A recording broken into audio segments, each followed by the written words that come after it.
ako sa umasa sa Bible. Basta magpanuol ka siyawa. Hagay posibilidad mayawahan ka. Ito ka pala yung iskulit. Unod mo ka na may suot. Ayun, kabalo lang nga kanang mga butanga.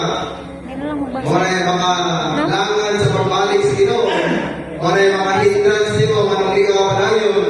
Ayun, magpanuol ka. Lagi yung possibility nga ma-fall ka into temptation. Sa pag-awa. Ano ko ikaw temptation? Dapat, naman eh. Pero, ayun ko, kinara. Positive o negative. Mas smart, yun ang mga iso. Manang karon na naman yung mga nagunang mga iso ang ninyo din eh. Na po yung mga nagunang mga iso nga nasig pa po nato. Pero wala naman sila karon. Tungod, ang mga butang na compromise nato atong paghigugma sa Ginoo.